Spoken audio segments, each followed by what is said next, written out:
দেশ এবং দেশের বাইরে থেকে যারা এই ভিডিওটি দেখতেছেন, আপনাদের কাছে কখনই আমি কিছুই চাইনি।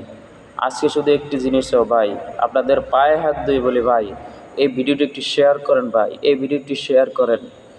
আমি একটি মসজিদে চাকরি করি ভাই। আমাদের ঘাট থেকে আজকে আনুমানিক রাত 2টার সময় আমাদের ঘাট থেকে আমাদের ট্রলারটি নিয়ে গেছে। আমরা ট্রলারটি বানাইছি আনুমানিক 6-7 মাস হবে। এই ট্রলারের মাধ্যমে আমার ভাইয়েরা ব্যবসা করত। এই ব্যবসার মাধ্যমে আমাদের অনেক বড় সংসার, আমাদের সংসারে 16-17 জন লোক। এই সব ব্যবসার মাধ্যমে আমাদের সংসারটি চলতো ভাই। প্লিজ ভাই, আপনাদের শেয়ারের মাধ্যমে হয়তো আমাদের ট্রলারটি ফিরিয়ে পেতে পারি ভাই। প্লিজ একটু শেয়ার করেন, নয়তো আমাদের সংসারটি চলবে না ভাই। প্লিজ একটু শেয়ার করেন।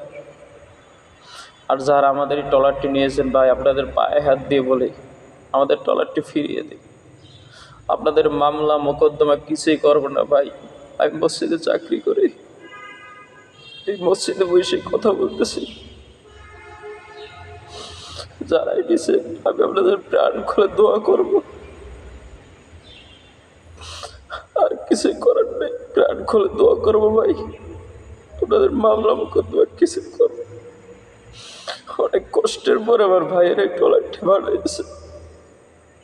এই ট্রলারের মাধ্যমে আমাদের রিজিকের ফয়সালা হইতো। আমাদের অনেক বড় সংসার, 16-17 জন মানুষ। যারা এই ট্রলারটি নিয়েছেন ভাই, প্লিজ আমাদের মাঝে ফিরিয়ে দেন। স্ক্রিনে আমার নাম্বার দেওয়া থাকবে, প্লিজ ফিরিয়ে দেন। আমি মসজিদে চাকরি করি, এই মসজিদে বসে কথা বলতেছি ভাই। প্লিজ আমাদের ট্রলারটি ফিরিয়ে দিন ভাই। আর ভাইদের কাছে অনুরোধ ভাই, আপনাদের কখনো কিছু চাইনি, শুধু একটা শেয়ার চাই ভাই, একটা শেয়ার দেন। আমার মা অজ্ঞান হয়ে গেছে, এখন জ্ঞান ফেরে না। সবাই ভিডিওটি শেয়ার করেন ভাই, সবাই পায়ে হাত দিয়ে বলে একটু শেয়ার করেন ভাই, পায়ে হাত দিয়ে বলে একটু শেয়ার করেন। আমি আপনাদের দোয়া করবো। আমি মসজিদে চাকরি করি, খেদমত করি আল্লাহর ঘরে। আল্লাহর ঘরে বসে কথা বলতেছে ভাই, যারা এই কাজটি করেছে